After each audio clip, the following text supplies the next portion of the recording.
Open heart, open mind. Welcome to the Sattva channel, the official dialogue platform of the Sattva project. So namaste to all Dharma friends, fellow Sattvas. My name is Sherab Wong, the co-founder of the Sattva project. So we are going to have a very interesting, interactive and deep dialogue today entitled Saddharma and Saddhamma, Sanskrit and Pali Buddhism in dialogue. The event today, this online discussion today, will then lead to a next event, which will be happening on the 5th and 6th of March, entitled The Three Trainings in Pali and Sanskrit Tradition of Buddhism. That will be happening on the 5th and 6th of March 2021, 9:30 a.m. until 4 p.m. in the afternoon, GMT plus 5:30, which is Malaysian time. Malaysia and Singapore time will be 12 p.m. until 6:30 p.m. But unfortunately, the registration of this event is closed now. But you can join us by viewing it live through the Facebook pages of Tibetan Buddhist Center, TBC, and Vajrayana Buddhist Council of Malaysia, VBCM. So we will get the link of these two Facebook pages to be posted on our comment section of the Sattva Project Facebook. Okay, so this will then automatically become a online Facebook live streaming event. So let's click in to join us soon. Okay, so before we begin, let me introduce you the moderator of today's dialogue, Dr. Christie Chang. So Dr. Christie Chang is the advisor and event director and dialogue coordinator of the Sattva project. She is a joint president, International Buddhist Confederation from 2017 until now. She is also the current president of Sakya Gita Taiwan, and she was the chair steering committee for the International Lay Buddhist Forum 2014 until 2019. She was also the president of Sakya Gita International Association of Buddhist Women from 2009 until 2013, and she was also the president of Hawaii East-West Center Taipei chapter 2015-2017. She was also the Director, Council on International Education Exchange, CIEE of Taipei, 2001 until 2020. She has a PhD in Linguistics from the University of Hawaii at Manoa. Welcome, Dr. Christie Chang. Thank you, Brother Sherab. And before I introduce our dear brother Sherab, my co-host and the co-founder of the Sattva project, I also want to thank the Dream Homes as our very kind sponsors. And in addition to Dream Homes, we have the Duran FM and Duran ASEAN stations. Thank you very much. And we have two technical support from behind. We have Ziyang for tonight and Brother Chong. So now Brother Sherab here. As mentioned, Brother Sherab is the co-founder of the Sattva project, and he's also the founder of the Vajra Link. And Brother Sherab's Chinese name is actually Wang Jingwei, although he prefers to be called Sherab, which is wisdom. He's a wise man, right? He's a freelance writer, speaker, and translator. Brother Sherab has been working and translating for many spiritual teachers, retreats, seminars, and workshops since 1990s. He shares his experiences and knowledge on various topics, like various schools, Zen, synchronicity, and basic principles in spirituality, through his meditation and spiritual workshops. And he's a student and enthusiast of Eastern and Western metaphysics. He's very well learned. So I'm very, privileged, very honored to be co-hosting this program with Brother Sherab. Okay, all right. So let me start by introducing our panelists. I'll introduce the first three. So may I have Ziyang go through our profile? So let me introduce, first of all, Venerable Rongdao.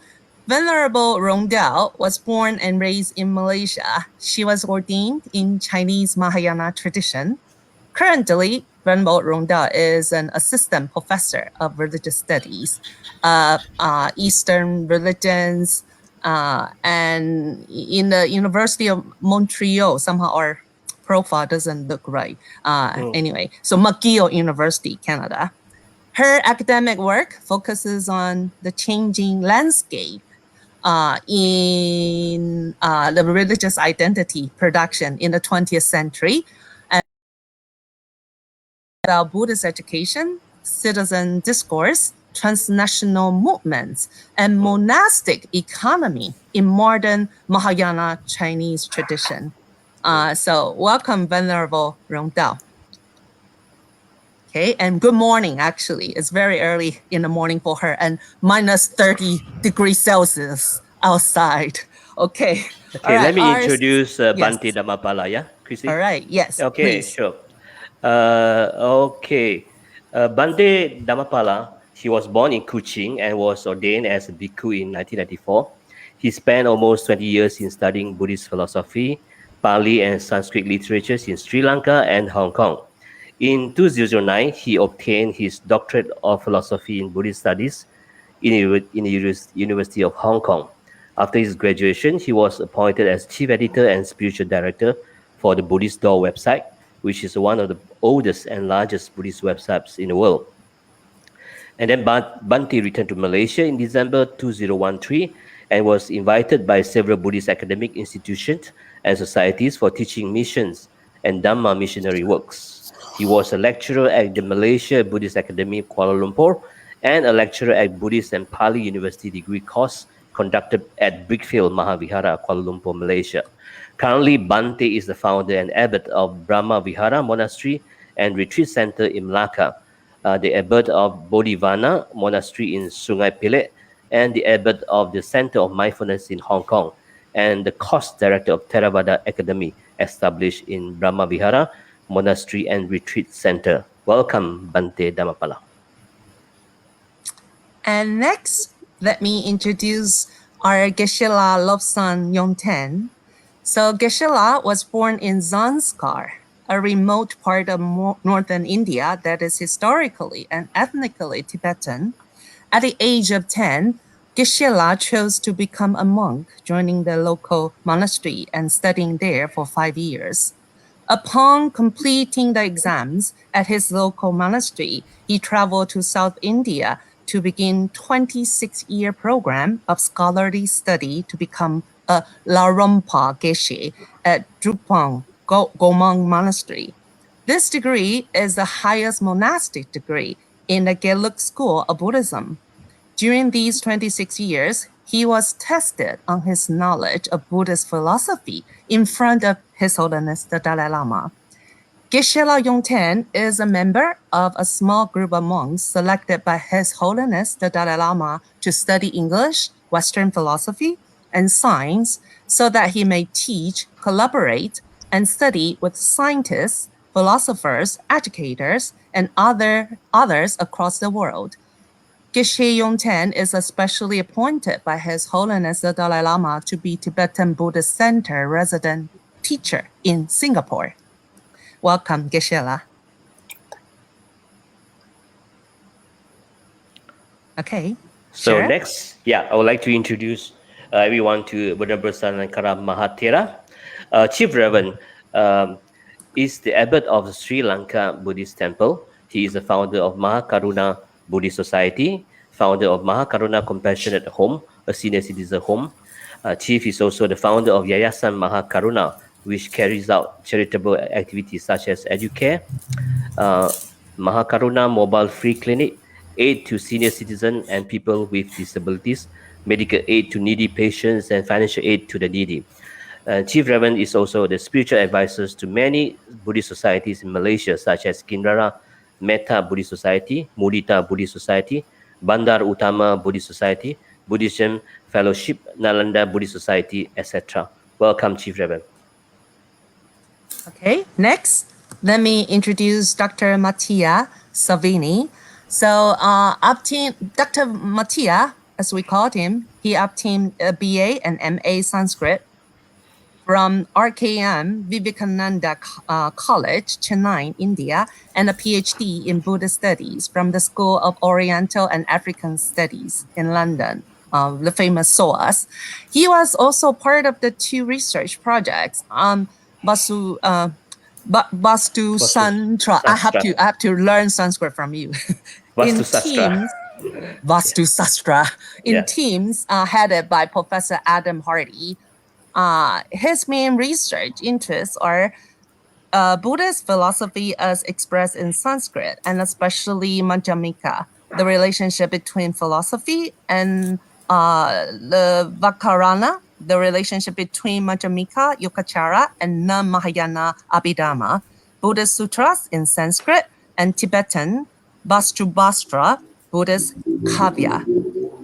Dr. Mattia has taught in Nepal, Rangyong Yeshe Institute, Thailand, Mahidol University, and as visiting professor in Taiwan, Hofan University, although I never met you there. Okay. And Germany, Hamburg University as a Namata visiting professor, and has offered occasionally lectures and reading sessions in UK, Oxford University. Malaysia, Tanxiang, Breaksville, Mahavashra, okay, and Japan, Kyoto University, India, Ashoka University, Delhi University, and mainland China. So welcome, Dr. Mattia.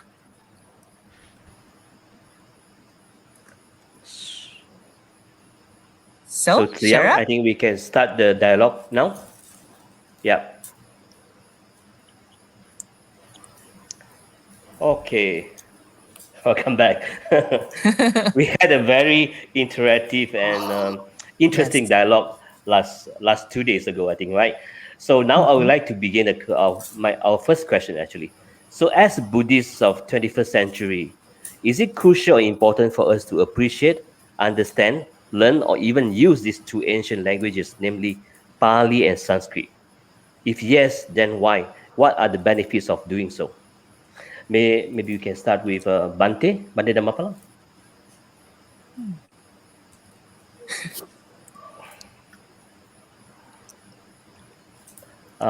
Okay, thank you. Sure. Yes. Okay. So now when we talk about the tradition, right? Now we are talking about the 21st century, is talking about the tradition of these 2, of Pali and the Sanskrit tradition. So I think first of all, we look at the tradition because the tradition is a belief that passed down, within a group of the teachers, with, from the ancient times. And of course, each tradition has their own culture.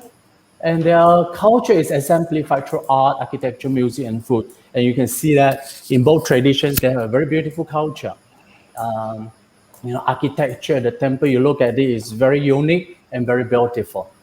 And so when Buddhism expanded, from the India subcontinent, it adopted artistic and cultural elements of host country in other parts of Asia.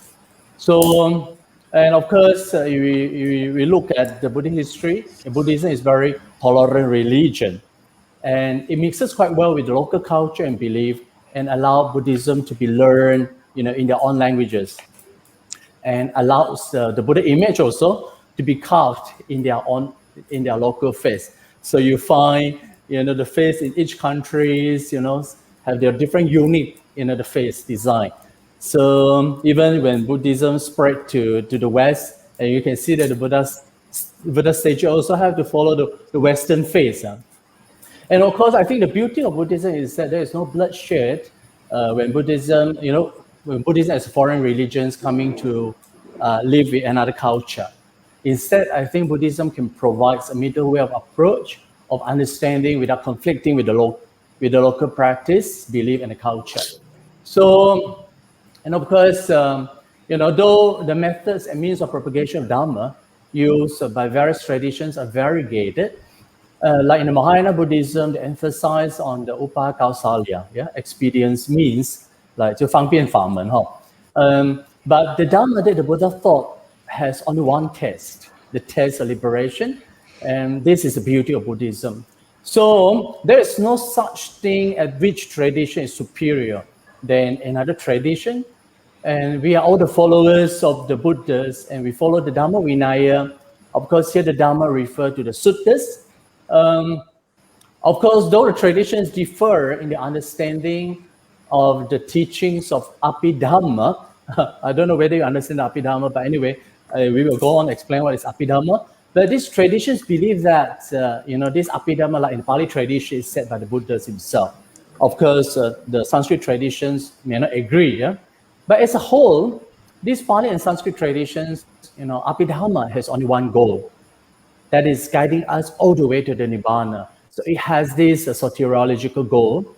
So when we talk about the Nibbana, again, it's a complete eradication of all defilements. The mind is completely pure and attain the highest happiness. So thank you. Thank So you, Bhante. it's important for us to learn and appreciate these two ancient languages as a way to propagate the Dharma. So besides that, what are the benefits that we can have by using and learning these two ancient traditions? Geshe, maybe you can give us some answer. Thank you so much for giving me the opportunity. For me, in order to bring the benefit of Buddhism in the modern world, I don't think it is so important to study the Sanskrit and Pali language. Sometimes, in order to know very specific meaning, then yes, we need to track all the way to Pali and Sanskrit, in particular the Sanskrit language in part of India. And also, when we think about Buddhism, I will explain based on the Tibetan. So in Tibet, before Buddhism, there was a very ancient Tibetan culture. Second, the shamanism, the Bon religion came to Tibet. The Tibetan culture mixed with the Bon or shamanism. Third, when Buddhism came to Tibet, in Tibet, then three kind of culture mixed together. The ancient culture, then Bon culture, then Buddhist cultures. So in order to know the pure Buddhism, doesn't matter, the Pali Buddhist tradition or Sanskrit Buddhist tradition, we need to make a separate the ancient culture and Buddhist culture and Buddhism. Many people think Buddhism and Buddhist culture is same. For me, as a Tibetan monk, it's not same at all.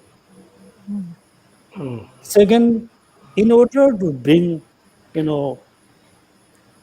ultimate benefit for all kinds of people, we need to explain all Buddha teachings. We need to categorize into three concepts. First, Buddhist science for the dependent origination, impermanence. Those are Buddhist science. The non-Buddhist people, if they study Buddhist science, they can get great benefits. Second, Buddhist view, how from Buddhist point of view, how we can look at the things around us. This also can benefit for non-Buddhist people. Third, the pure Buddhist practice. The pure Buddhist practice is mainly for Buddhism. Therefore, in order to bring, the ultimate benefits for all kinds of human beings on the planets, so we need to explain Buddhism, like Buddhist science, Buddhist view, then Buddhist practice. This is what, I think. Thank you. Thank you. Am I understanding this correctly that Geshe, you're saying that you don't necessarily need to study the language, ancient and languages per se. Yes. Except for, when it's needed to clarify, Yes. the Buddhist teachings using those terms. Yes, you are right. Okay, all right. So, yes, Ven Rongdao. A question on top of the question, Christie. Okay, all right. Or actually, it was Sherab's question, right? Yes. Was it about learning the language, or was it about learning these traditions that we label the Pali tradition and the Sanskrit tradition? Okay, let me clarify. Like Geshe said just now, I think the Yes. culture and the essence of Dharma is quite different, right? So when we drink the tea, the cup and the tea is different, right? The tea is the essence, the cup is the container. Container. So the content, the container is quite different thing. But sometimes we need the cup to drink the tea. So I think it's an important problem now. How to differentiate between the culture and the essence of Dharma? Do you think, Dr. Mattia, maybe do you think that that's important for us to study, appreciate, and use Pali and Sanskrit so that we can propagate the Dharma in a better way, or not? Well, I think last time we asked this question as well, and we gave some answers which were mostly about how we make the Dharma survive longer by having at least a few people who know those languages. So in that sense, Yes. I would say my answer would be similar to what Geshe says, in the sense that not everyone necessarily has to study Pali and Sanskrit in order to practice Buddhism. But I would like to add something else, which is there is one aspect of practice which can be, in my opinion, better achieved by learning some level of Pali or Sanskrit or Tibetan or Chinese, and is difficult to obtain just from English. And I'll explain what I mean. It's something quite simple. For example, I live in Thailand, and in Thailand, most people do not know Pali well. Like, they don't know really the meaning of all the Pali words, and they do not know Pali grammar very well. But if you ask almost anyone, they know how to chant Namo Tassa Bhagavato Arahato Samma Sambuddhassa. Anyone can do that. Similarly, even though in some traditions almost everything was translated, like in East Asia and Tibet, excepting the dharanis and mantras, almost everything is translated. But dharanis and mantras are still said in Sanskrit, even though the pronunciation changed a little bit. But there is also another model, which is the one of Southeast Asia, as well as the Newar tradition, where even if one doesn't know Sanskrit or Pali very well, nevertheless, these languages have a performative role in one's practice. And if we try to chant in English, we don't have translations, in my opinion, which carry the same type of power as when we chant in the well-established Buddhist languages, because of the way the translations have been done. So until we are in that situation, I think it is useful for most Buddhist practitioners to know how to do some chants in some of the Buddhist languages. And I don't mean necessarily Pali or Sanskrit, but Chinese, Tibetan also is equally good, because they are very well-established translations. And ultimately, it depends from the person. So if somebody has tremendous inspiration by studying some Sanskrit or chanting in Sanskrit, I don't think it's a good thing to tell them, oh, you don't need to do that. Because maybe those people have a connection with that, and this sustains their practice in the long term. I can say that for myself. Part of my interest in Buddhism came from a single Sanskrit word which I read in a book in English. And that word made a big difference. For me, that single word was almost more meaningful than the entirety of the book. It spoke to me more than the whole book.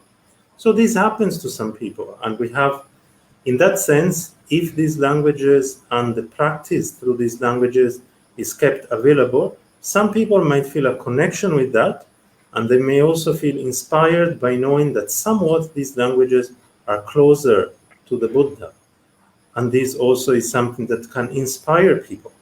So in this respect, although I agree that it's not necessary for everyone to study these languages, especially not in detail, but nevertheless, I think many Buddhist practitioners, when they learn at least a Buddhist language and they do some practice in that language, they feel more inspired. Even in the Tibetan tradition, up to today, I know many people who do Ven Rongdao. When they do Ven Rongdao, they do it in Tibetan, don't do it in English.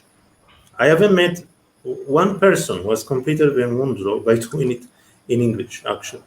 They read the English meaning, but the chants they do in Tibetan.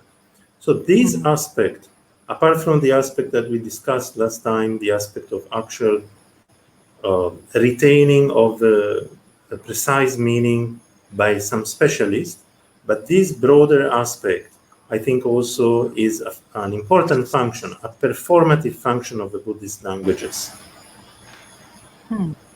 Okay, I think I want to make some explanation because say like for once for people who doesn't know Sanskrit, for example, and you see they will usually create confusion. Like I think in one of the suttas, in the Heart Sutra, Sing Sing, you see. And for those people who don't understand, the Sanskrit, usually they will read the Chinese. And in Chinese, they have the word like 舍利子, 舍利子. And of course, this 舍利子, if you just look at the word 舍利子, you will easily, misunderstood as the Buddha relaxed. But instead, 舍利子 is the name of the great disciples of the Buddhas, you see. So the Chinese word 舍利子 is the name of Sariputtras. So if you don't understand, it means that you misinterpret the teachings of the Buddhas. So, some Sanskrit was also needed, like what a professor said, if you know Sanskrit, you will get inspired, in this tradition. Yeah, thank you. Thank you, Bande. And thank you, Dr. Mattia, for your clarification. I think it's very, very clear. And speaking of clarification, if we don't have anything else to add, I would like to move on to my question. As Buddhists practicing in different traditions, many times we don't get to learn about the other traditions, and sometimes we might have misunderstandings or some misconceptions. So, for example, I practice in the Mahayana Chinese tradition. I do the Amitabha, and then sometimes people say, "Oh, Amitabha is only reserved for those illiterate people," something like that, for example. And my outfit, I like to wear loose shirts and pants, and then I like to carry I like a shawl. I like the shawl in a llama color. Somehow, I just feel that is a very beautiful color for me. And then people will see that, they will say, "Oh, you are Tibetan Buddhist," immediately, right? And also they will say, "Oh, so let me tell you, so many Chinese Mahayana Buddhists still feel that Tibetan Buddhism is not Buddhism." I still come across that kind of misconception. So I would like to throw these questions to our panelists. What misconception or misunderstanding you would like to clarify using this opportunity? You could speak from your tradition, from your personal experience, or you can actually ask the other panelists to help you clarify or something. Anyone? Yes, Ven Rongdao. This is less of a tradition-specific misconception, I would say. I guess it has to do with, where we live and what are people's general understanding or lack of understanding of Buddhism, right? So very often, especially about, say, monasticism, right? People who follow the monastic path. very often I have people, again, no ill intention. I'm sure they mean well when they say, "Oh, poor you, you can't do this, you can't do that," right? Because of your, well, most people who say these things don't even know about the Vinaya, right? So they just think that you're somehow prohibited, or prevented or banned from, in my tradition, eating meat, right? Getting married. So then, people would think that you can't do certain thing because you are a Buddhist or because you are an ordained, bhikshu or bhikshuni. And very often, I'd like to, the point that I really would like to get across to people who might not have learned anything about Buddhism is that there's a difference between I can't do that and I chose not to do certain things.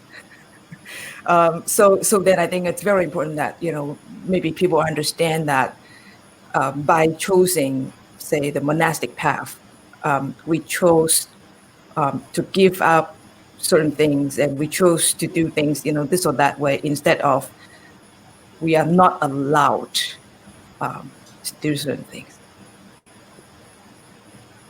Yeah. All right. Very good. Thank you, Venerable. And do we have other panelists?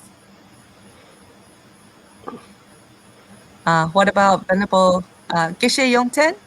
Think you have something to share? Yeah, because so many times I really deeply think about Buddhism and Buddhist culture. For me, so Buddhism is just one. For example, when we go to Sri Lanka, we can see in Sri Lanka, Sri Lankan like a Buddhist culture and Sri Lankan Buddhism. When we look at from the Buddhism point of view, there's no really difference between like Thai Buddhism and Sri Lankan Buddhism and Tibetan Buddhism. When we look at from the culture point of view, then we can see it's a different. For example, I'm wearing like a maroon color, Rongdao, wearing different color, Sri Lankan monk wearing different colors. We thought based on the culture, we are different.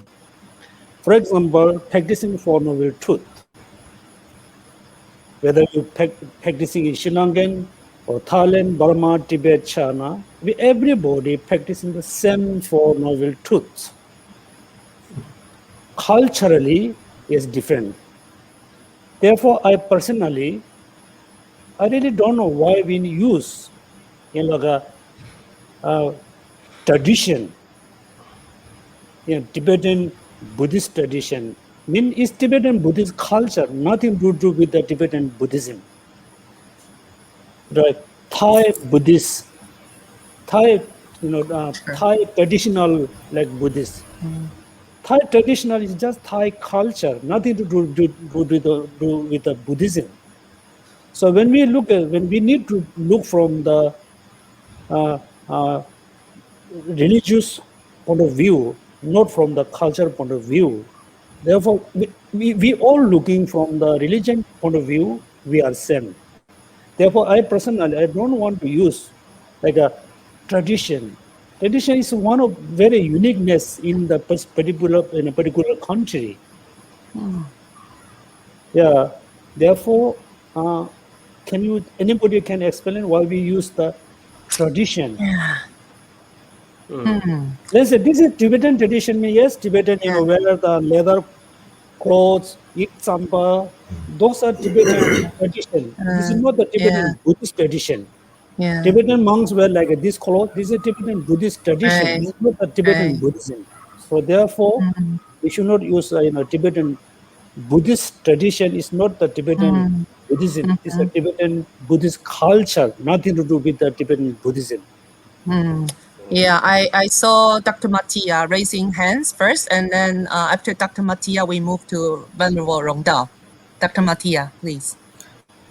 Well, my own answer to Geshe last question is that, in my opinion, this has something to do with the birth of the ideology of nations, wherein this idea that a nation is also identified by a specific religious culture played a prominent role from the outset.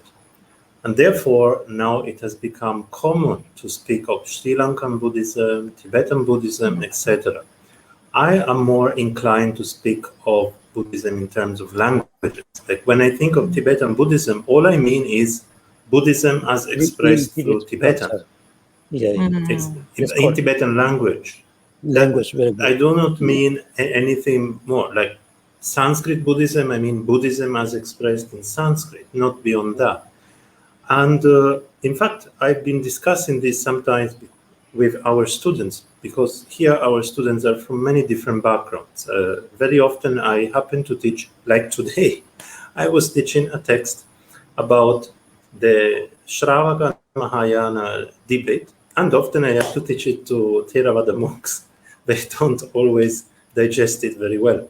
So we have to discuss a little bit how we have to learn that there are different perspectives within the Buddhist tradition, and they don't refer necessarily to the person. So that's another point I was trying to make with the students. I personally do not like the fact that we have come to this habit of speaking of three traditions, Theravada, Mahayana, and Vajrayana. I think we shouldn't speak in that way, personally. So for example, if I see somebody who has robes like Ven Dharmapala, I do not think he is a Shravaka practitioner or anything like that. I think he is a bhikkhu in the Theravada Vinaya. If I see somebody who is wearing robes like Geshe-la, I think he is a bhikshu in Mula Sarvastivada tradition. If I see somebody who is wearing like Venerable Rongdao, I think this is a Dharma Guptaka bhikshuni, probably. So I think the basic identification of Buddhist, in my understanding, as per the guidelines offered in the Buddhist texts, is about the ordination. So this person is Upasaka, this person is Shramanera, this person is Bhikshu. Beyond that, whether they are practicing according to Theravada Abhidhamma, or whether they are practicing according to Kamalashila's style of Mahayana Vipassana or whatever, is more of a personal thing. And it should not affect the interaction between different people. I think the interaction is regulated primarily by identifying the ordination of the person. And I think that is a model that we see in India. Like in Chetong Kapa's Lamrin Chenmo, when he describes Atisha, one thing he says is that he studied 4 different types of Vinaya. So it seems that in places in India, there were even bhikshus who had different types of Vinaya in the same vihara. Quite surely some of them were practicing Mahayana, some of them were not, but they were staying in the same vihara, and there was no problem. So I think that that's a type of thing that I would like to emphasize more. Just recognize if it's ordained person or not, and base the interaction only on that. Thank you, Dr. Mattia. And Venerable Rongdao. Thank you. So first of all, I think I agree with Dr. Mattia about maybe the rise of, say, the modern nation states that divides all these countries into countries, and therefore we feel that we have to associate a certain practice with a certain quote unquote tradition, and also I think it might have to do with the human kind of inclination to differentiate, right? That whenever we see something that is unfamiliar or that is different from our own, we need to find a term for that.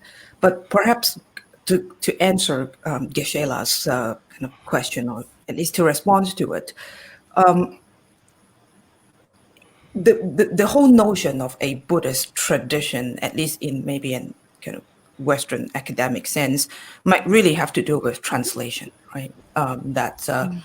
observers of Buddhism looked at, all these various practices or expressions of Buddhism and feel that they have to start classifying all these things. And therefore you have the Tibetan tradition, or the Pali tradition, or, this or that tradition.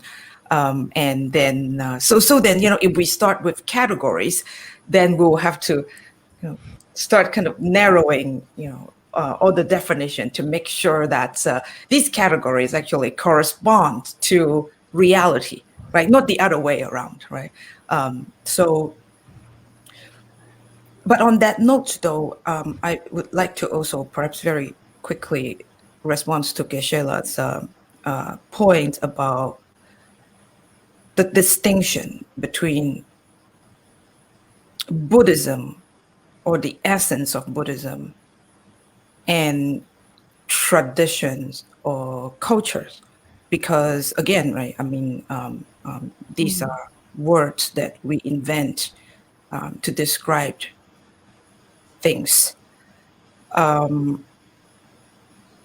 just want to maybe put on my academic hats for a little bit, in terms of kind of like critical self-reflection, and caution us in thinking that, okay, let me try to phrase this differently. When the West, whatever that means, first encountered Buddhism in the Asian context, be it India, be it Tibet, be it Southeast Asia, East Asia, they would say, you have this ancient wisdom tradition preserved in the sacred canon, whatever language that is. But then if you look at what people do, these people don't know anything about the pure essence of their religion, right? So you look at that with dismay and go, these Buddhists don't really know Buddhism, right? Let me bring their text back to London, Paris, wherever, and we're going to preserve the pure Buddhist tradition. And then, forget about, what are these people doing? They're worshiping trees and rocks and, oh, how backward. And, as much as we should treasure the teaching of the Buddha, of course, embodied by the canon and the scriptural tradition, my caution here is that we do not internalize this kind of a logic in saying that there's a pure Buddhism that exists in the text, which has nothing to do whatsoever with the way people live their everyday life as Buddhists, because they're different Dharma gates. And the innumerous Dharma gates leads to liberation, right? And for I mean, I think we have to be a bit more inclusive and at the same time self-critical in saying that there's the wisdom or the Dharma gate of maybe the learned or the through meditation or whatever, and yet at the same time there are also other Dharma gates out there, and that we have to be not just sympathetic but respectful of the various path or the various manifestation of this path that people will travel on, so that we do not, when Sherab made that analogy between the cup and the tea inside the cup, there's no tea. You can't drink the tea without the cup. And so then the cup of tea, maybe very often it's synonymous, at least at the Rongdao, so you are right. Without cup, we cannot drink a tea. So without language, yes, we cannot really practice the Dharma. We cannot really explain the Dharma. But the culture is not important. Whether you wear like a leather coats, you wear the cotton coats, doesn't matter. But we still need to rely on the language, not the culture. Yes. Yeah. Therefore, Yeah. so I'm making distinguish, the language and the culture. Therefore, Buddhism which is Dr. Mattia said, Buddhism, Thai language, Tibetan language, Chinese language, Burmese language is very perfect. So culture is not important to practice Dharma. What do you think, Ven Rongdao? I think going back to Sherab's cup, your cup will be so famous after I'm today. holding it. Sherab. Sure. Your cup Looking will at the become bracelet. a noble cup. Okay. Empowered cup. Yeah. I'd say it's both the vehicle for the Dhamma, and also the expression and the representation or the expression of the Dharma, right? And so teaching here in the Western context, very often, this is the kind of, just to kind of foreground the discussion, because we are all shaped by, we're all conditioned by the environment that we are in, right? So very often when I teach, Buddhism, to like these university students, I have to start with asking them very difficult, or at least, what seem to be very unfriendly question to challenge their assumptions, right? For instance, you have this pure Buddhism, and that you can get to through studying Sanskrit manuscript or the Pali canon. I'm not suggesting that you can't. Of course, this is what we do, right? This is our Dhamma embodied, and yet at the same time, it seems that if we're to skip over all those that represent or embodied or present or convey the tradition, right? In identifying, in something as an essence, there's a certain danger in doing so. And then also, have you noticed how, at least in a certain context,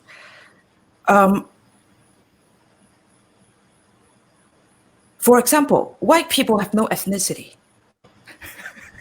And this is the classroom context I very often, right, have to encounter. Right? Yeah. So then, you see a person of color, immediately you go Asian, South Asian, East Asian, and then you start adding those labels, right? But then somehow whiteness is not a color. So I mean, by bringing up this point about not wanting to make that kind of a distinction between pure Buddhism and Buddhism as represented by whatever that we just point to, I want to be very, very careful in not internalizing that sort of an Orientalist impulse. So yeah, I'll stop here. I kind of agree with about Rongdao's interpretation of the tea and the cup. So I think we know that the tea is different from the cup, but most of the time we like to think that the cup is a tea and my cup is better than your cup. Whatever label you want to give it, whether you call it tradition or cultures or yanas, my yana is the purest one. Okay, I'm the bigger vehicle than yours. Or mine is a diamond vehicle, this kind of thing, So I like to listen from Chief Reverend Saranankara. What is your view on this,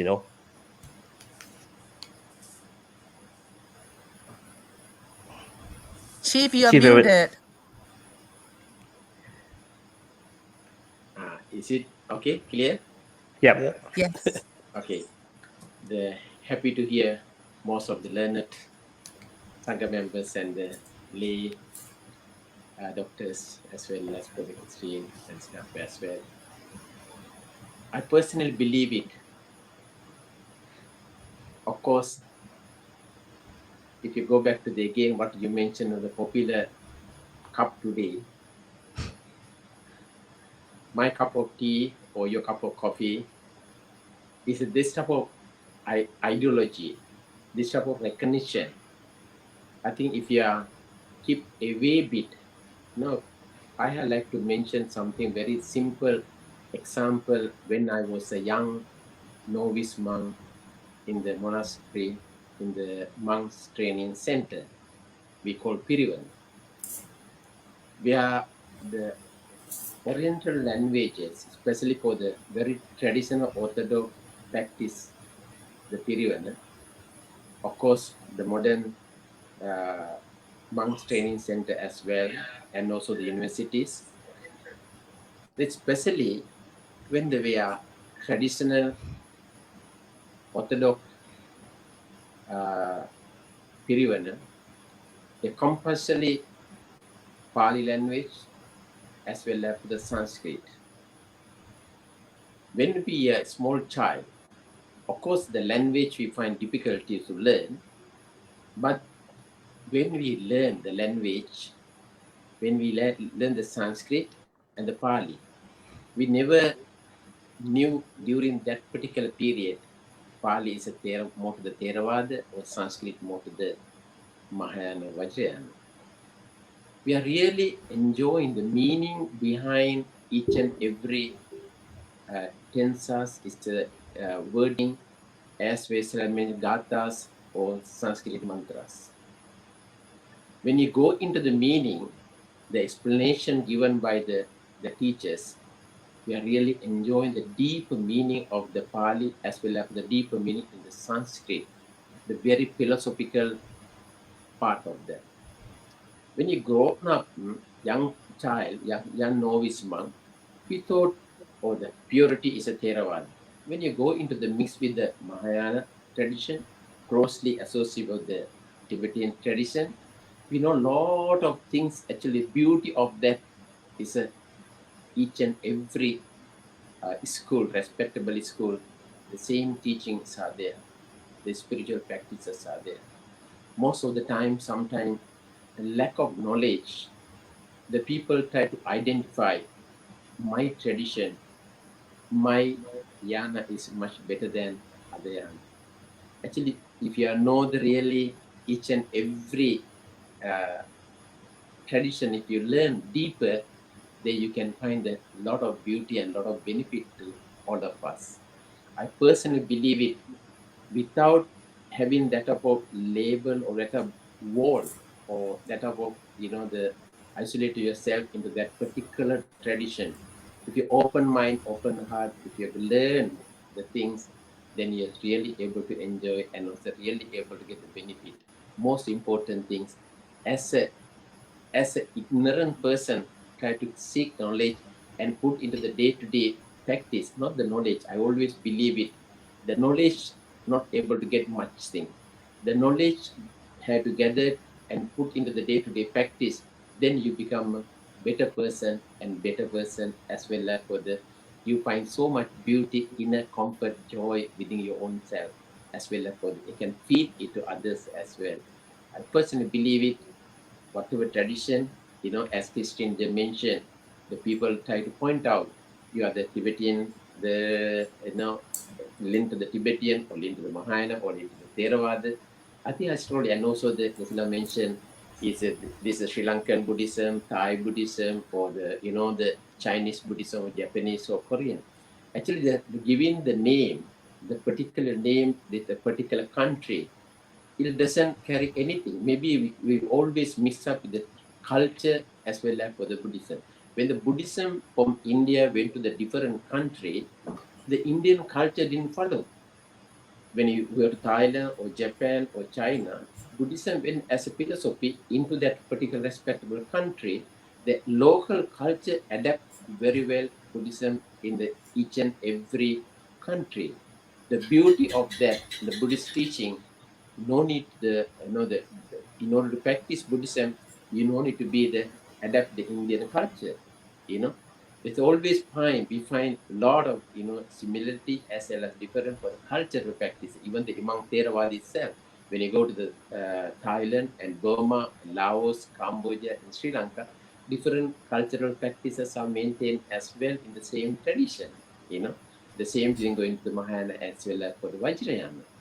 You know, I strongly believe, my personal belief, if you know the language very well, you can really enjoy meaning as well as for the deep understanding, and also the teaching of the Buddha. If you know the Pali word, Pali language is much better. Very simple, the tensas can give you a very deep meaning as well, which is you can't translate correctly, rightly with any of the language, even the English as well as for our own language. We can't get the deeper meaning into that. If you know the Pali language, of course, I'm not well versed in Pali as well as for the Sanskrit. You know that those days when they study, we are compulsory, we have to study. After that, people lacking. You know. Anyway, if we know the language better, it's much better. If you know the different tradition, also you're able to admire, you will appreciate each and every tradition. Very important. Thank you. Thank you, Chief Reverend. Yes, I think it's wonderful what you are, teaching us to really appreciate the different yanas and to learn deeper, to look deeper into them. And so to follow up, let's talk about how these two, like Sanskrit and Pali traditions, can work together to benefit all. I think Dr. Mattia want to respond. I think. Dr. Mattia, okay, Yeah. yes.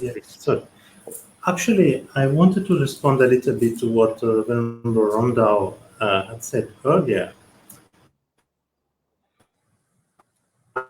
And I would like to propose that a bit like a false alternative. And I mean this, that this difference between saying that the transmission of the teachings need a context and saying that we can get the meaning just by reading the text. So for example, this idea that just by going and reading the text of the manuscript, one will get the pure Buddhism is not found, as far as I know, in any pre-modern Buddhist context. And in fact, I think it's based on a misunderstanding of the nature of a Buddhist text, which, in my understanding at least, are meant to be transmitted within a broader context. So for example, one way of classifying the Dharma is that there is the Agama Dharma, which is the Dharma of textual transmission, and the Adhigama Dharma, which is the Dharma of inner realization. And the idea is, in order for the Dharma to be maintained and to flourish, both of them have to be available. So the best way that I know of to learn Buddhism is that one should go to Buddhist masters which come from a tradition in the more restricted sense of a continuum of intense practice, and learn the texts from them in the context of the practices which are connected to those texts. So I partly agree that there needs to be a context. I don't know if I would call it cultural, because the word culture is very vague. So this whole discussion that we have had so far, to me, is a little bit confusing, because we can use the word culture almost for anything. So we could use it in a more restricted sense as providing a context for the transmission of the meaning, which I think certainly in terms of the Buddhist Pitakas, etc., is not something where the texts are self-sufficient. I really do not believe that. But if, on the other hand, we say that the whole culture, in the broadest possible sense of the term, is really important, then I think that's a little bit exaggerated. And then I have to agree with Geshe in that point, that if people are wearing pointy shoes rather than rounded shoes, I don't think it's going to make a big difference. So I think one difficulty that we have had so far is that maybe we don't always use the word culture in the same sense.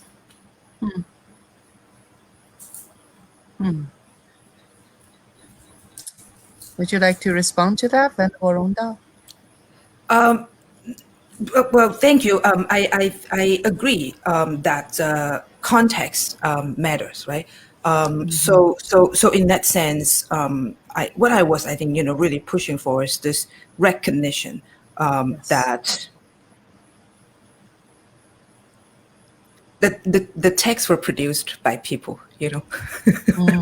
After all, the texts were transmitted, right, within a particular settings and context, and knowing that process or history of transmission, and understanding why, say, a certain textual tradition is important, say, to Buddhists, maybe in different places, during different times in history. It's very important than singling out or trying to kind of extract whatever so-called pure teaching that we could from these texts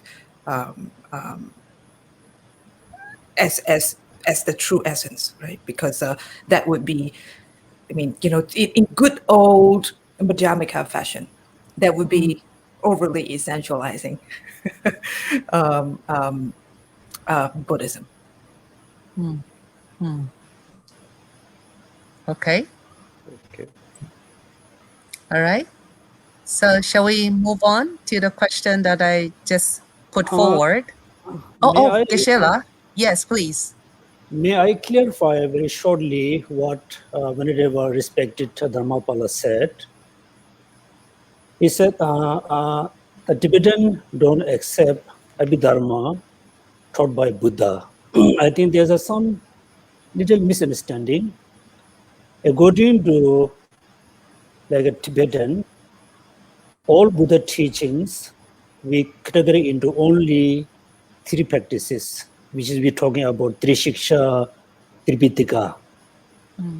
So Abhidharma also taught by Buddha, we believe also we will accept Abhidharma also taught by Buddha.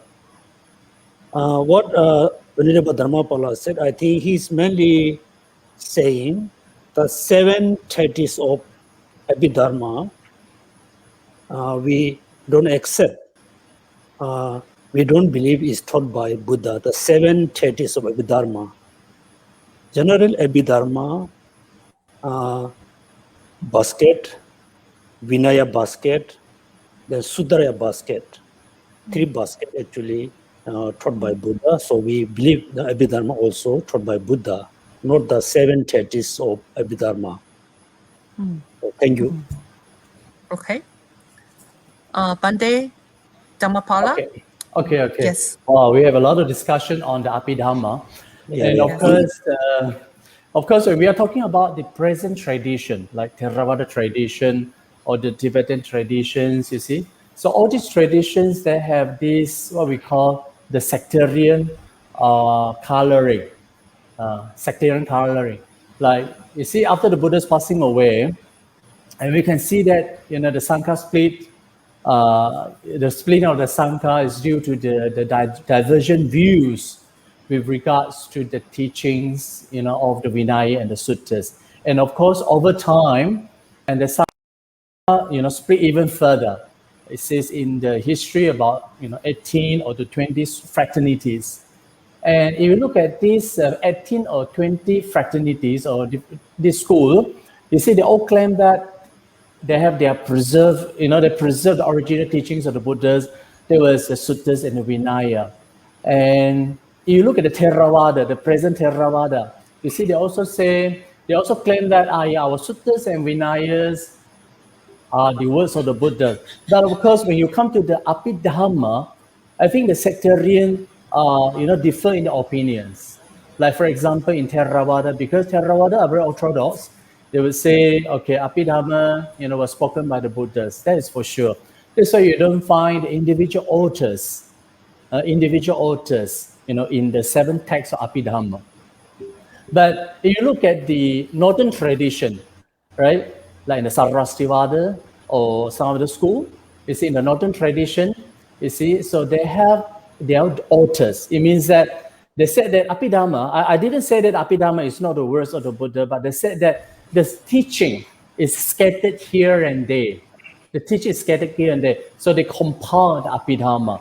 And eventually they said that this is the Buddha's teaching. But they are very realistic. For them, Abhidhamma has their individual authors. You see? And of course, this is just only one aspect of seeing it.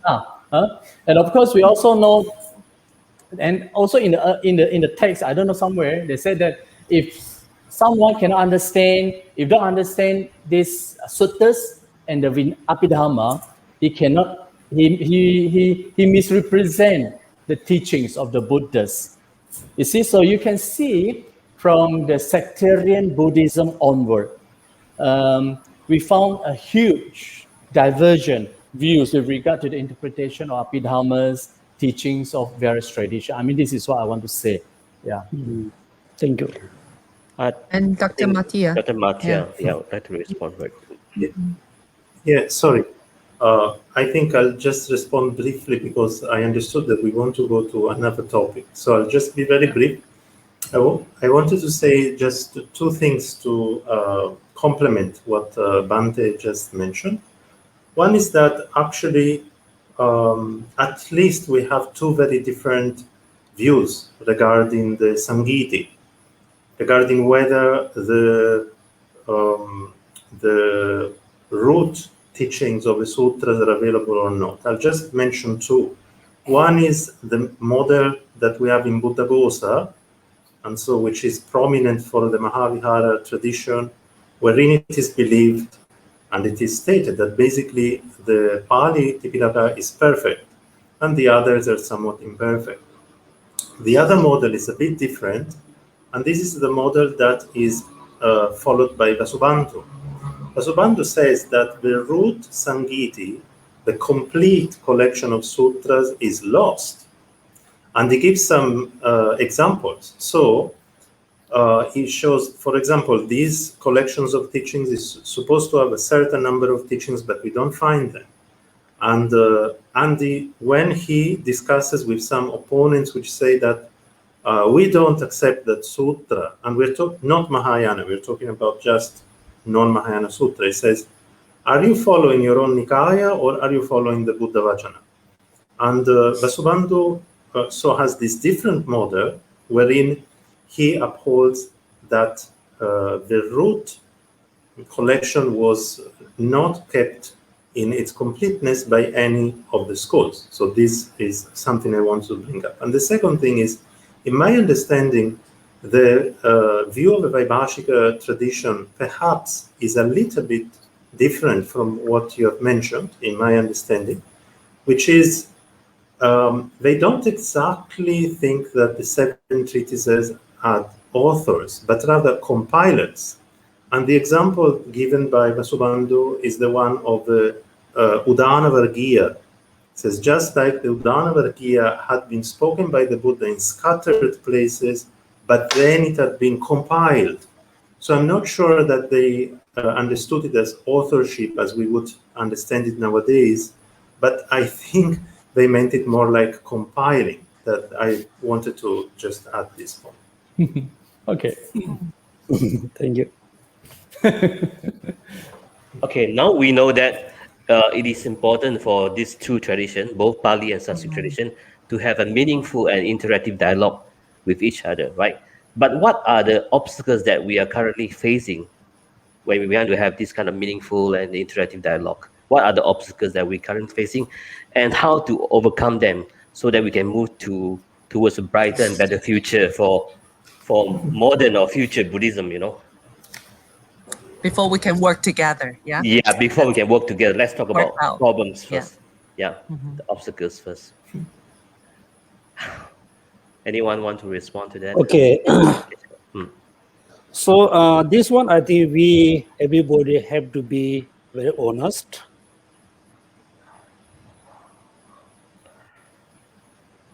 Before we actually, at the beginning of the discussion about International Buddhist Conference, then Venerable and we were talking about, we should talk about the Vinaya in the international conference. That they said then all tradition will come together. And I said, based on the Vinaya, actually there's no any kind of disagreement no debate. One obstacle I personally can see is really obstacle is very unfortunate. So some Tibetan Rinpoche, Lama, whoever, first they were fully ordained, right? Full ordained, of course, we respect as a monk or sangha or bhikshuni. Then when they married, have a children, have a family, still they were among rough. This is actually, we Tibetan has a kind of habit to accept still respect.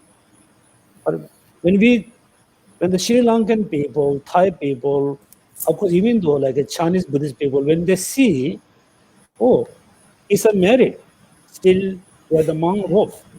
These are really one of the big obstacle to come together. Number one. Number two, I think not only like a 21st century, 20th century, like even the 4 or 5 century before the around the 4 or 5 century during the Nagarjuna time, there was a lot of debate and argument about Vajrayana is like a Buddhist Vajrayana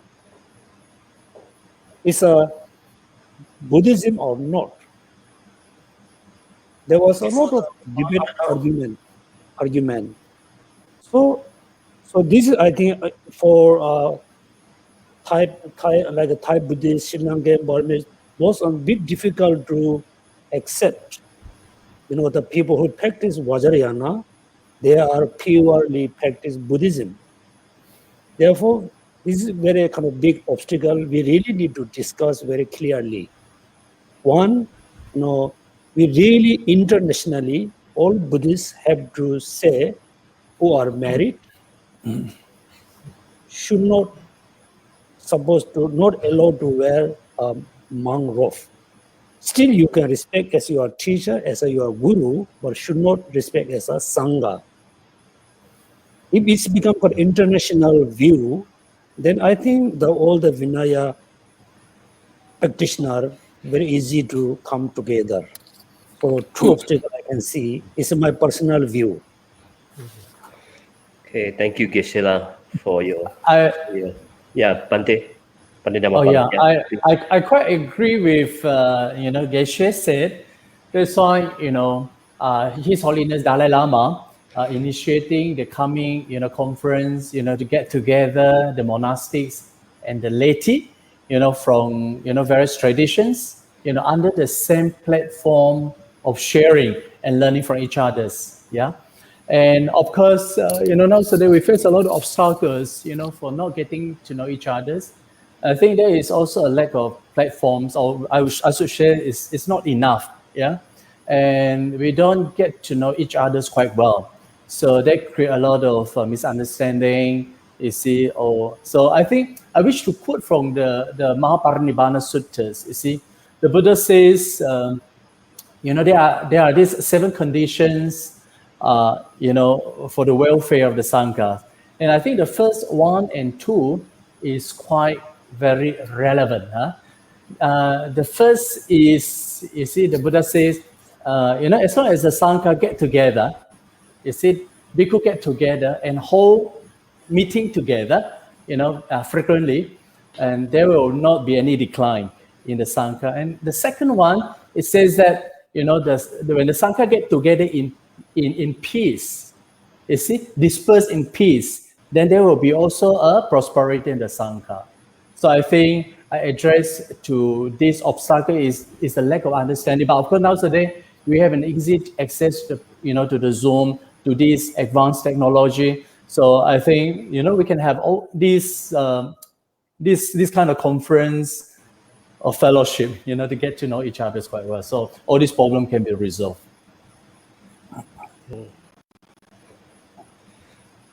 Thank you, Bante. Maybe I would like to hear from Ven Rongdao. About obstacles? Yeah, about obstacles and also the ways to overcome them, I think I agree wholeheartedly with Geshe and Dharmapala Bhante that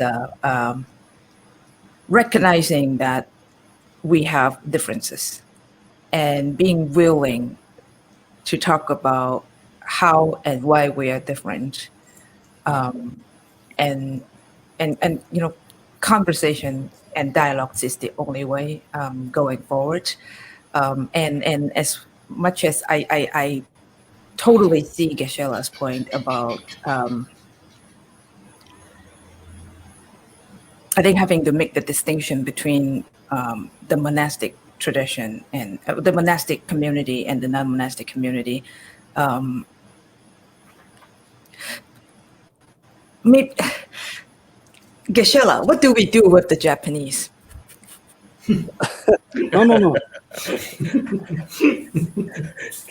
Like Japanese monks, This is they about marry, this is they about have dialogue. wife, they have children. Oh yeah. Okay, This I think is a very quite easy.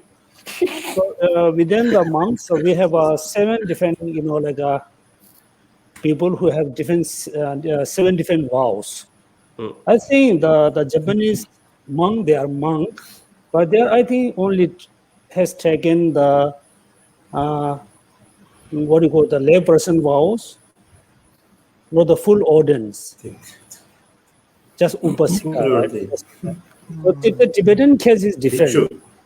Yeah, they fully became fully ordained, then married, still wearing the monk dress.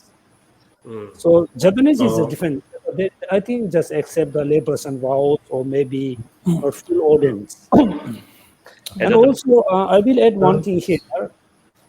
According to my understanding, many Tibetan masters says, based on the Sudrayana practice, there's no any differences between, all kinds of Buddhism. All Buddhism practice the same thing, sutra. Even though when we talk about the Vajrayana, then yes, there's a really agree and disagreement always there.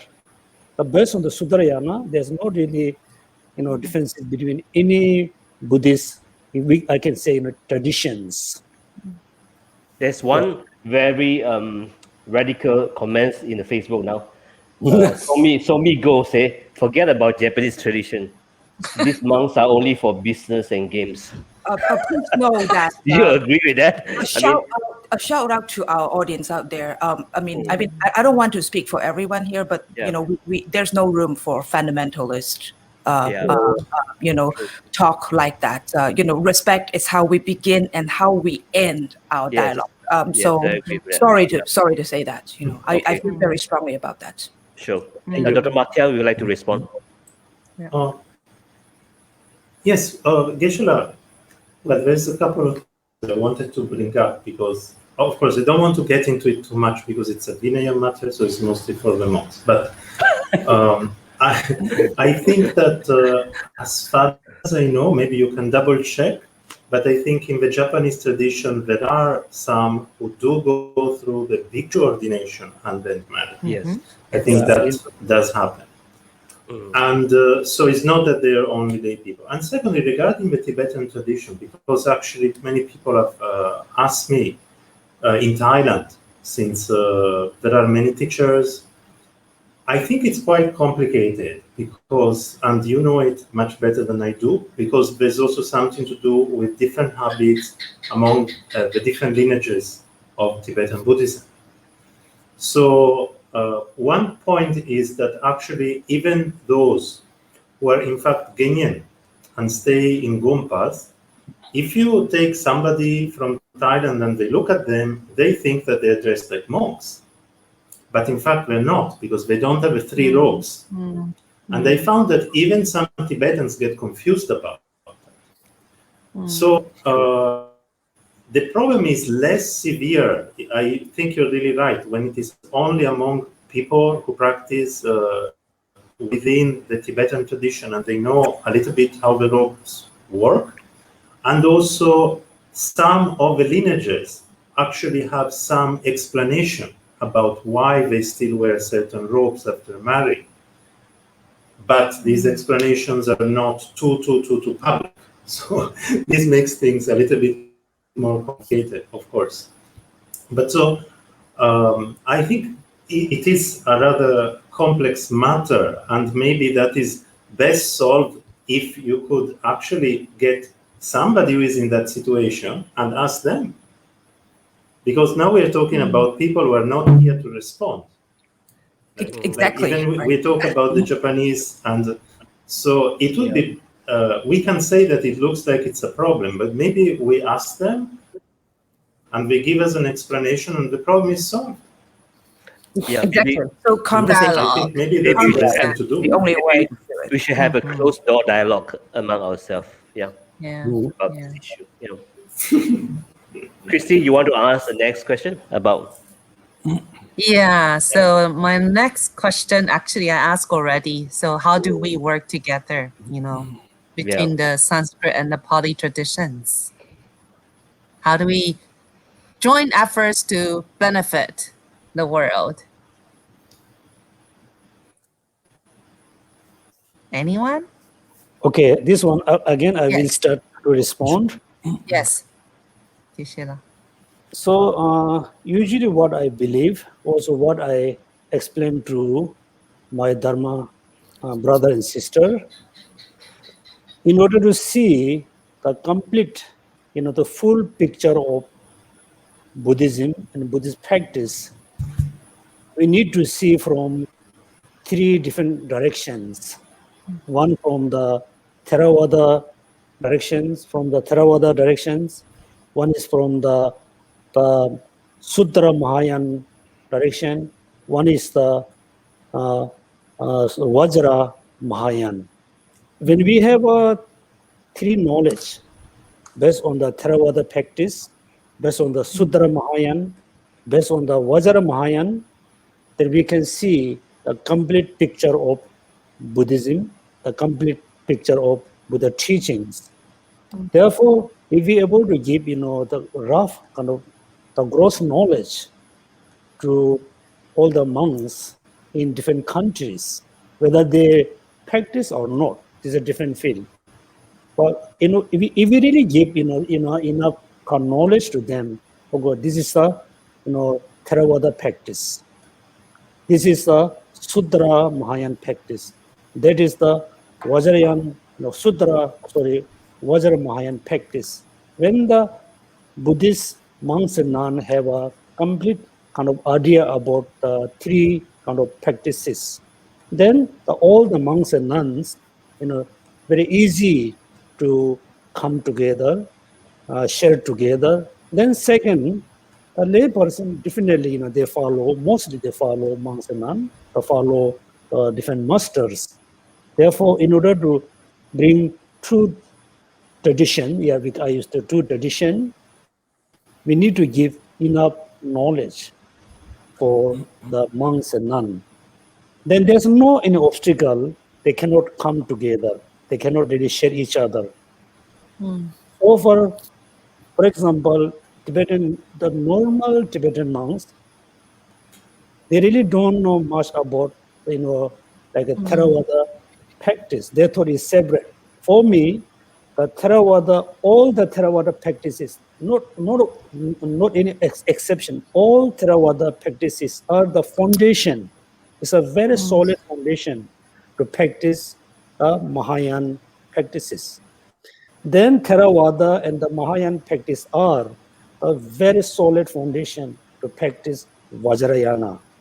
Without the first true foundation, there's no way we really can practice the Vajrayana. Therefore, for me, I think we need to give more knowledge about Theravada, Sutra Mahayana, Vajra Mahayana. But when we look at, when we Google, so even though Mini Master has saying, oh, Buddhism has a three tradition, Theravada tradition, Mahayana tradition, Vajrayana tradition. As a Tibetan monk, so this concept is not really, correct to say. We can say Theravada tradition, or Sanskrit tradition, or Mahayana. Within the Mahayana, there are two, practices: Sutra Mahayana, Vajra Mahayana. Both of them include into Mahayana or Sanskrit. So we have to give, I think, more knowledge, and then all will come together very easily. Okay. Education first, right? Yes. Yes. Bante. Okay, so I Dharmapala, want to compliment, because as all traditions are put important to the education, and in Theravada there is this called threefold aspect of education. It's called like Pariyati, Patipati, and Pativeda. Pariyati is called a study of the suttas, and Patipati is about the practice of morality, concentration, wisdom, and Pativeda is a practice. It's a realization, it's a practice, of the attainment of the path and fruition. So you see. And I think another thing is that, you see, even the Buddhas, before he's passing away, he told Ananda, the Dhamma and Vinaya, right, have been taught by me or expounded by me, right? And this teaching are your teacher when I'm gone.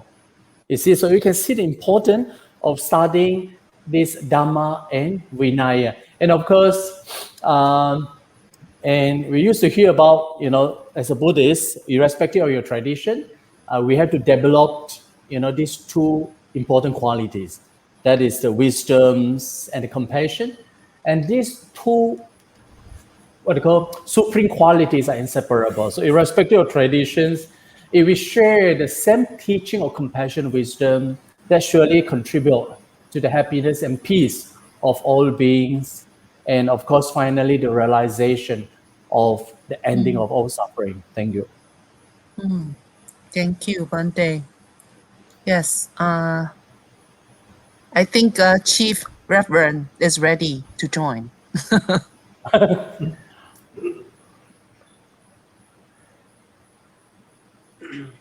I think this impact now in this Zoom itself, we are three together.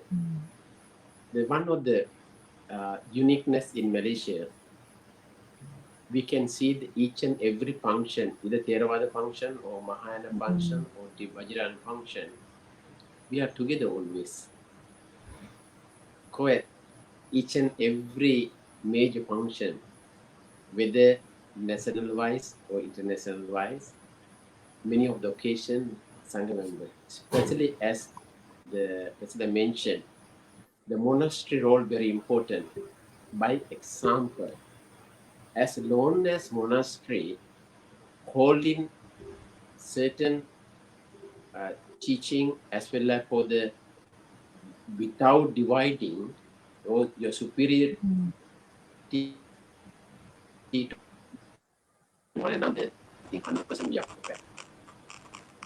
In fact, it's a Sangha members, Bhikkhu or Bhikkhuni, always, as Geshe mentioned, is a vast number of people are following.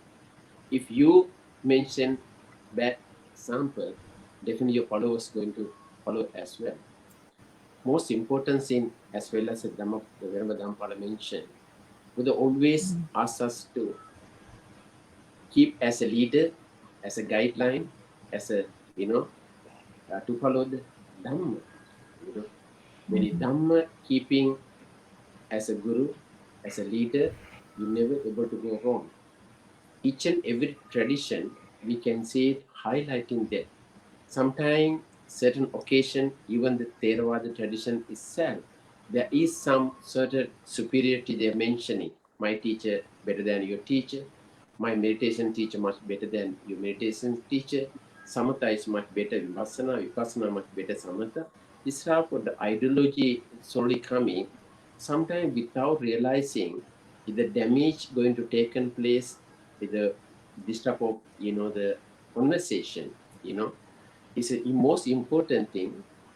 Today we can see it actually minimizing a lot of differences among tradition. There is hidden here and there, but compared to the olden days, I think it's a well worth each and every Sangha members, especially young Sangha members and Bhikkhu Bhikkhuni, as well as for the lay people, they're due to the what called the Mr. Google, be able to find out a lot of answers into the each and every tradition beauty of that. We can find so much things, as well as for the young Sangha members. You know, we are very, very close to one another. We can see it among in Sri Lanka or Thailand or Burma or Hong Kong and most of the other universities, even India universities are three traditions learn together, both Mahayana as well as Theravada. From there we can see it, and we are getting closer and closer. There is a hidden one or two in the incident maybe happen in various places. Most of the time, sometimes negative comment, the huge coverage. Lot of positive thing, no coverage. People are interested for the more negative than the positive thing. People are more interested about the gossip rather than a lot of good things are performing. I always given sometimes a good example. If you take the gun hanging around any of the place, your coverage, international and social media, 24 hours.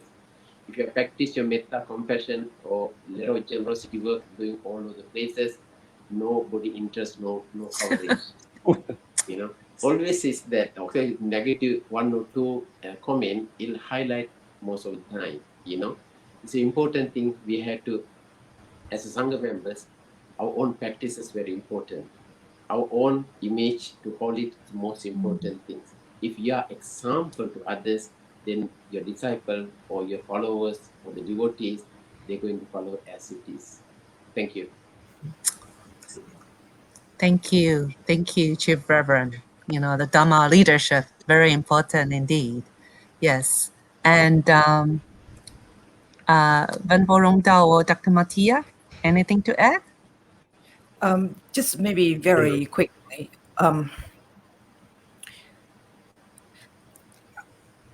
I think to agree, this is okay. Maybe this is quite counterintuitive.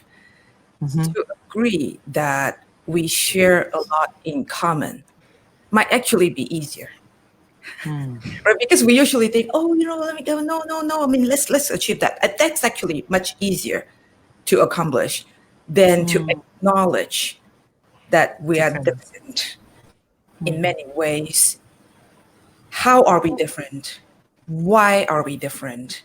So then, you know, as much as we start perhaps with this kind of understanding or consensus or respect that we share so much in common, right? So the unity idea. But then at the same time, you know, how do we talk about all our differences?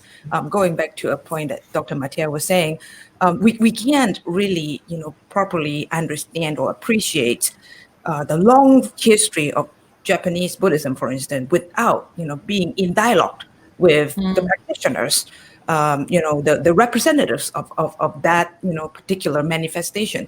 So and how, right? I think this is perhaps the most meaningful, one of the most meaningful things that we can do in terms of working together to answer Dharmapala Pandey's question. So it's always easy to say we're same. But much harder to say we're same and yet different, or we're different but same. 我们一样的不一样。一样的不一样，不一样的一样。Yes. We are playing tongue twisters now. And Dr. Mattia, you wanted to say something? Well, I'm very thankful to Venerable Rongdao because actually I was thinking how to reply to this question without getting into some kind of trouble, because my first thing that came to my mind when you said what are the biggest obstacles for us to come together, I thought, well, the wish for unity, it might be the biggest obstacle. And by that I mean the fact that we are somewhat losing the ability to disagree and yet doing it in a very friendly way. And so what I've observed is sometimes when there are these events of coming together, they tend to be a little ceremonial. And therefore, there's not much discussion because everyone is scared that people are going to disagree. And I think that is not a very good starting point. So My thinking is that when we recognize that differences are not a problem and that we are bound to have different views regarding Buddhism, and then we discuss on that basis, maybe it becomes beneficial for all, even if at the end we don't entirely 100% agree on everything. I think we should not aim at that. That's what comes to my mind. It's okay not to be same, basically, right? Yeah. Yes. All right. Yes. Anyone, anything to add to this question? If not, okay, Venerable. Often when I get invited to participate in an intra-religious or inter-religious dialogue, I often joke about how I am only interested in doing so if the dialogue doesn't do two things. So again, I don't really know what is the perfect way of doing it, but then I have suggestions for what not to do if we're to have meaningful dialogue or ways of working together. To reiterate my point earlier about how often you get a group of people together, they're interested in doing two things. Number one, let me tell you how good my tradition is. Number two, we have no problem. Everything is fine, right? Everything is just perfect. So ceremonial. In Dr. Mattia's words, right? That let's come together and say, well, let me tell you how good we are. And then at the same time, we're perfect. And now, let's just like close our palms, say a prayer, and each go home feeling good about ourselves. I think, in terms of right understanding and I mean, the spirit of Buddhism being able to see the nature of reality, or being able to recognize reality, we really are burying our head in sense, right? So then these are the things that I hope we don't do.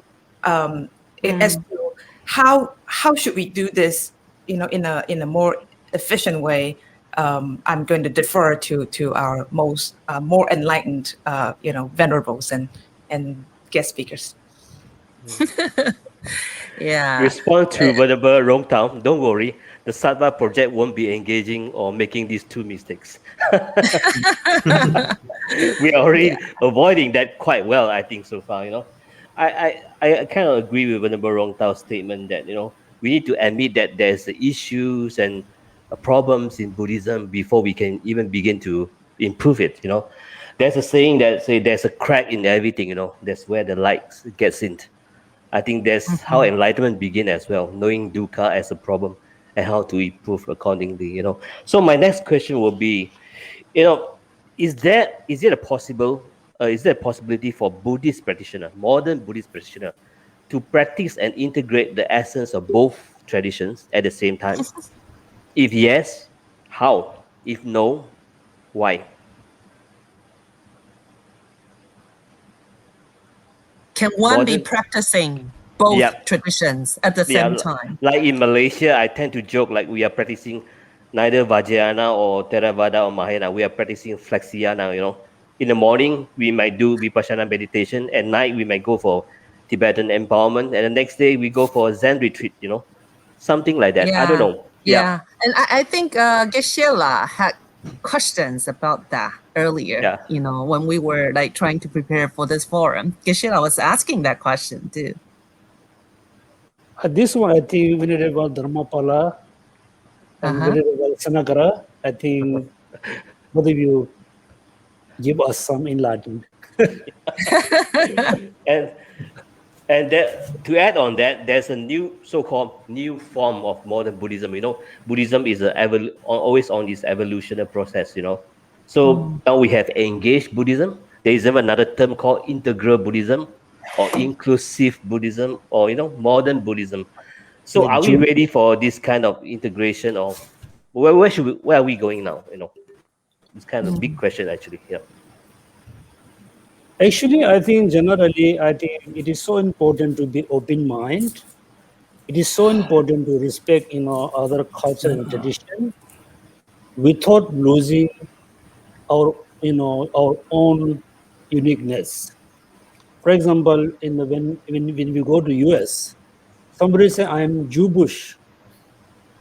That means I practice Judaism, I practice Buddhism, I practice both. We must respect that. But, yeah, therefore, so I think with the 21st century, I think all the Buddhist masters and monks and nuns, I think we really have to be very, I think, careful what I've said, because we have to be very open mind. It doesn't mean we must, accept everything as our own practice.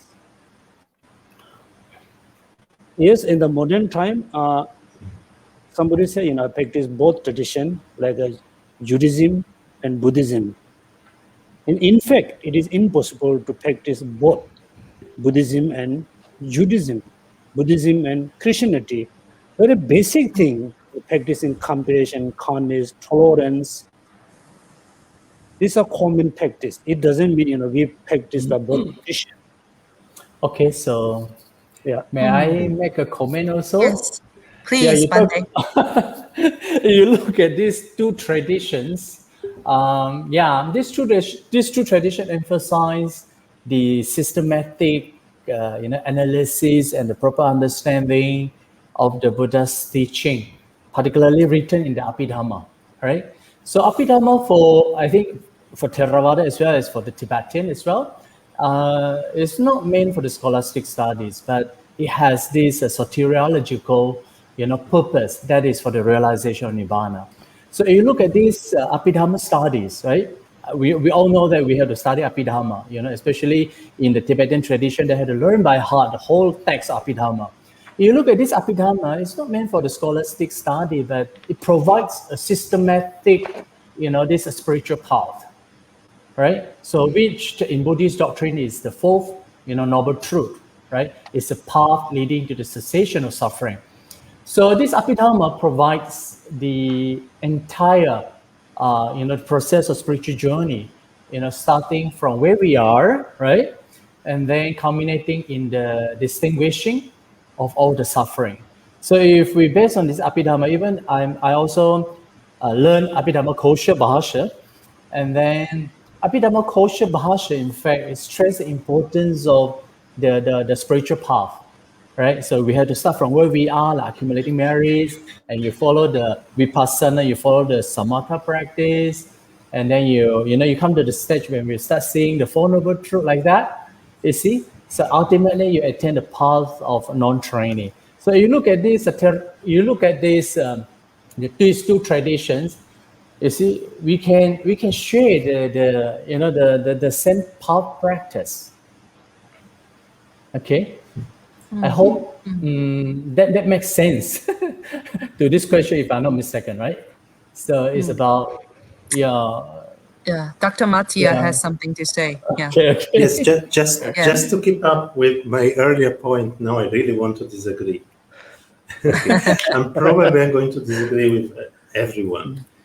Well, I think that actually it is possible to practice elements of both Pali and Sanskrit tradition together to some extent. So, for example, one could very well follow Theravada Vinaya as a bhikkhu, and on top of that, take up bodhicitta vows and study Sanskrit texts, etc. But that said, I would like to mention this point, which is if somebody is practicing in the Mahayana tradition and is going to go through the various practices of shamatha, vipassana, bodhicitta, etc. in the Mahayana tradition, that takes as its Shravaka starting point Sarvastivada framework rather than Theravada Abhidhamma framework. So if a person goes straight away from having gone through Theravada, Samatha and Vipassana practice done according to the system of Abhidhamma, let's say Paul Sayadaw, and then goes into Mahayana, and starts learning something like the Bodhicharyavatara without learning Sarvastivada method, they will get extremely confused. And I'm not just saying this theoretically because I've observed it a number of times. What happens is that when they read the Bodhicharyavatara and they read certain types of debates that happen with the Shravaka practitioners, they think this is Theravada, and it just doesn't work. It becomes completely incomprehensible. So even though it is possible to integrate certain aspects from the Pali and Sanskrit tradition, I think two things. One has to be done very carefully, and also one should do it under the guidance of somebody who has already done it. I think these 2 points are very important, because otherwise it is very easy to just keep on going a little bit in one place, a little bit in another place, and collect more and more confusion. So one gets some kind of knowledge, but one is unable to integrate that into one's life, into a kind of more organic way. So even though it's possible, I would say one has to do it very carefully. So do not mix things up, integrate rather than mixing things up, right? Yeah. Dr. Mattia. Yeah, Brother Rongdao has something to say. Yeah. I'm just going to do it very, very quickly.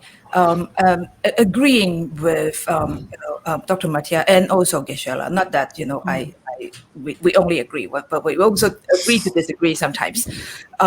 Yes, I think the point here perhaps is to, because it's easy, right? I mean, in the modern time, like you say, do Vipassana in the morning, and do a puja in the afternoon, and then maybe do Zen in the evening. But the very fact that you can do that doesn't mean that you should do that, or that we should promote that.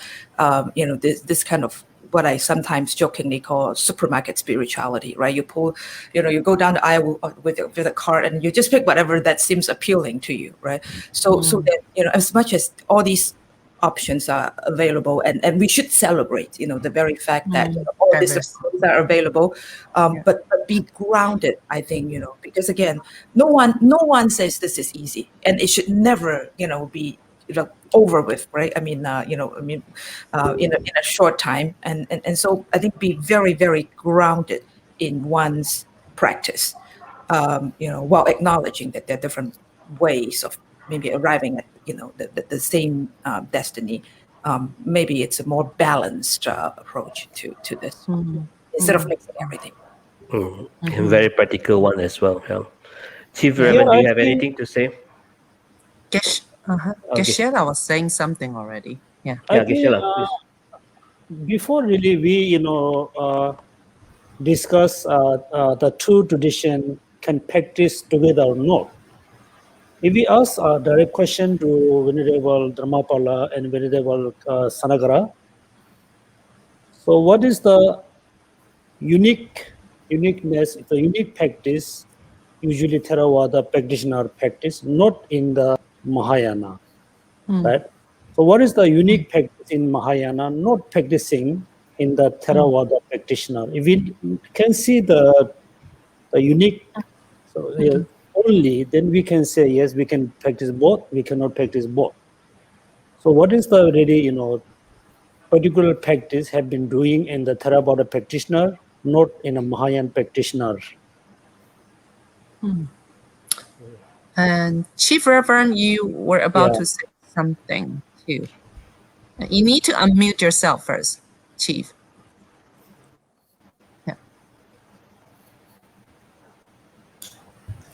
I think the Venerable Dharmapala, I think, want to say something. I think Dharmapala is answering that. Okay, it's almost 10 o'clock. To cut it short, I think Theravada has a strong foundation in the Sila, Samadhi, and Panya. You see, so wherever you go, or wherever in the country you go, they will emphasize you on the practice on, there are these two categories. One is for the lay category and one is for the monastic category, for those who want to pursue the path of liberation. For the laity, they will emphasize on the dana, sila, and bhavana. Dana means they emphasize on the giving, right? like in the Thailand, you see, they like to offer like food to the sangha, and the dana sila, and they emphasize on the morality, and finally they emphasize on the bhavana. Bhavana here means a cultivation of the mind. You see, so whereas for the monastery, wherever you go, or you see, the emphasize on the sila, samadhi, and panya, where the panya is predominant. You see, so we need panya for our realization of nibbana. So you can see two different paths prescribed for the laity as well as for the monastery. So this is what in our Theravada unique. Yeah. Oh, this is the case. I think then I think it is exactly same as the Mahayana tradition. All the Mahayana practitioners, they practice Shila as a very strong, solid foundation. Plus, if you practice Shila purely, then you can cultivate the samadhi. When you fully cultivate samadhi, then for you very easy to realize, the truth nature of phenomena. This I think is a very much same. If I'm not mistaken, in my understanding, according to my knowledge, okay, it doesn't mean it's all Tibetan believe that way. So what I have been learning in the monastery, the Mahayana, let's say, Mahayana, let's say, the Sanskrit tradition practitioner, they practice Dharma in order to become a Buddha, to benefit all sentient beings. Achieving Buddha is only for others. According to Theravada practice, you're going to achieve liberation or Buddhahood in order to free yourself from sufferings. So this is what I understand. Therefore, all the Theravada's practices, I think he had been practicing all the Mahayana practitioner. Yeah, so this I cannot see much different. Yeah, thank you so much. Dr. Mattia, wanna jump in, please? Yes, I have a couple of things to say. One is that actually in the Pali tradition, there are several people who take bodhisattva vow. So we should not confuse Theravada with Shravakayana. It's not the same thing. Theravada is just one school, just like there is Mula Sarvastivada, so also there is Theravada, and within the Theravada tradition, even very famous monks are known to have taken bodhisattva vows. So that's one point. The second one is I want to give a very practical, clear example of where there is something unique which doesn't fit, in my opinion, which is if somebody is doing meditation from the perspective, let's say, Paul Sayadaw, and they do the meditation in terms of the different types of elements.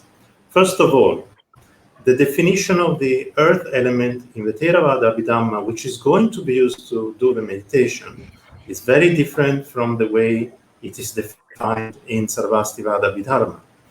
And also, there will be no mention of Paramanus, the ultimate bits, the ultimate atoms, because this is not really a part of Theravada Abhidhamma. Rather, they explain things in terms of kalapas.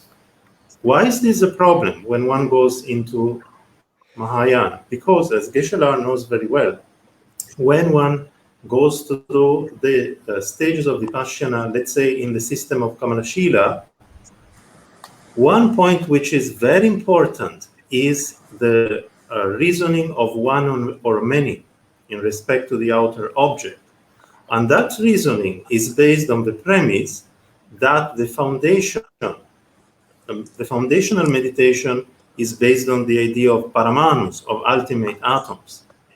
So if one has started from a completely different system, at that point it will make no sense. That refutation of one or many based on the Paramanus will be very difficult to follow. One's whole Vipassana will make very little sense.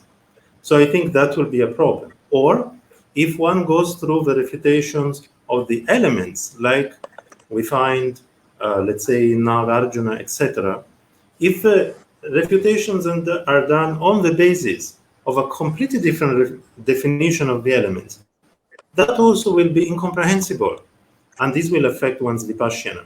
So this is one case where I feel if one just goes from one to the other without becoming acquainted with Sarvastivada, which is really the most common, well-known type of Shravaka view discussed in the Mahayana tradition, then there is a problem. And it's a practical problem because it means one cannot progress in Vipassana. So it becomes a rather significant problem. Sorry, I jumped in. Yeah, well, I think we can go on and on and on, but time is running up. I'm sorry. And so Sherab? Yeah, I think we just read up with each and every one of you, Venerable and Dr. Mattia. What is your experience of this kind of dialogue? You know, where should we go in the future? What is your vision of Sanskrit Pali dialogue, you know, in the future? In one sentence, maybe, short one. Everyone in one sentence or one? Yes, yeah, one sentence. Yeah, maybe we start with Chief Reverend Saranankara. Okay, can you hear me? Yes. Yes, Chief. I think it's quite very important because the things today, the youngsters are looking for the example, like this type of, the tree tradition, for tree school, and some of them as the addressing for they want to know what is tree tradition exactly, the teaching, this type of the harmonious, the unity among three tradition. The message is very clear. We are together, even the diversity there, but still we are uniqueness of this Buddhism, as the Ven Dharmapala mentioned earlier. We can't find the war among Buddhists, the tradition. There's no particular what called the bloodshed or differences much. The differences are there, but uniqueness is each and every tradition there. If you're able to maintain the noble message, this type of gathering, especially for the today modern, the society, the Zoom, as well as for the social media, I think it's a very useful, very meaningful, and a lot of things people can be able to learn. Thank you. Thank you, Chief Reverend. Maybe you would like to hear from Bante Dharmapala. Okay, so we are the sons and the daughters of the Buddhas. So I think we live, in different countries, in different contexts. So I think we need more dialogues and, the exchange among the three traditions, to appreciate the beauty of these traditions. So we can have more peace in the Sangha community. Thank you. Thank you, Bante. How about Dr. Mattia? I think it's good as we are doing it. I can't think of much improvement. I think it's working very well. We're even too organized. I feel maybe we could be a little bit more disorganized. And just keep on. You want us to be disorganized? That's a good point. Yeah. Yes. To be more spontaneous and organic, right? What do you mean? Yeah. Okay. I mean, good. All right. Venerable Rongdao, your turn. Keep talking. Keep talking. You sure you can, Venerable Rongdao? I don't mean right now, but yeah.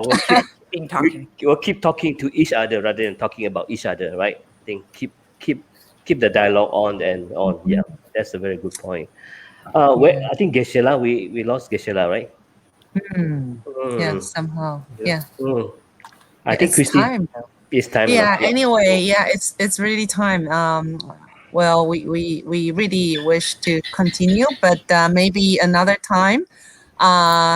We can continue. We definitely will continue with the Sattva platform. But please do not forget to join the March 5th and 6th conference with His Holiness the Dalai Lama, and this is what we have been all preparing for.